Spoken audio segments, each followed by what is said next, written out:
Taste the Daily. Tirupati பிரம்மோற்சவத்தின் கருட சேவை நிகழ்ச்சிக்காக சென்னையிலிருந்து வெண்பட்டாடை போர்த்திய ஊர்வலம் புறப்பட்டது. ஒவ்வொரு ஆண்டும் புரட்டாசி மாதம் திருப்பதி பெருமாள் கோயிலில் பிரம்மோற்சவம் நிகழ்ச்சி வெகு விமர்சையாக நடைபெற்று வருகிறது. அதன்படி சென்னை பாரிமுனையில் உள்ள சென்னை கேசவ பெருமாள் கோயில் சார்பாக 11 வெண்பட்டாடை போர்த்திய குடைகள் ஊர்வலமாக காலையில் தொடங்கியது. புதிய குடைகளுக்கு பூஜை செய்யப்பட்டு தொடங்கிய இந்த ஊர்வலம் வருகிற 7ஆம் தேதி பிரம்மோற்சவத்தின் 5ஆம் நாளான கருட சேவையில் இந்த கொடை திருப்பதி தேவஸ்தான நிர்வாகத்திடம் ஒப்படைக்கப்பட்டது. கடலூர் பாதிரிக்குப்பம் கட்சி அலுவலகத்தில் வடக்கு மாவட்ட கழக செயலாளரும் முன்னாள் அமைச்சருமான MC சம்பத் தலைமையில் மாவட்ட நிர்வாகிகள் கூட்டம் நடைபெற்றது.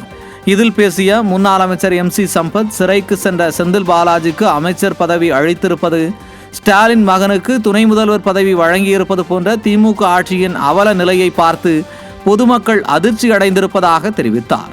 எனவே அதிமுக வெற்றி பெற்று கழக பொதுச் செயலாளர் எடப்பாடி K பழனிசாமியை முதலமைச்சராக ஆக்குவது நமது லட்சியமாக இருக்க வேண்டும் என்றும் முன்னாள் அமைச்சர் MC சம்பத் மாவட்ட கழக நிர்வாகிகளை கேட்டுக்கொண்டார்.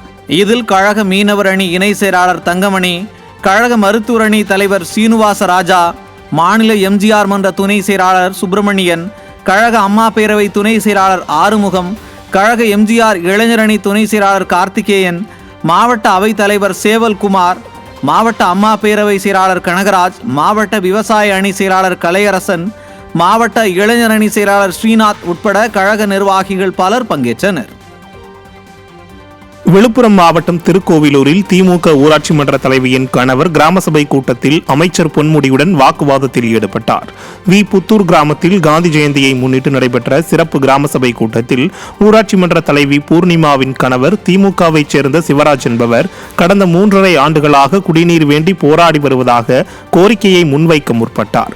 அப்போது அருகிலிருந்த திமுக நிர்வாகிகள் அவரிடமிருந்து மைக்கை வாங்கி அவரை வேறு பக்கம் அழைத்து சென்றனர்.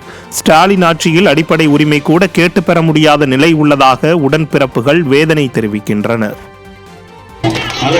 3 வருஷமா போராடிட்டு இருக்க ஐயா இந்த தண்ணி பிரச்சனைக்கு யாருமே செவி சாய்க்க மாட்டாங்க.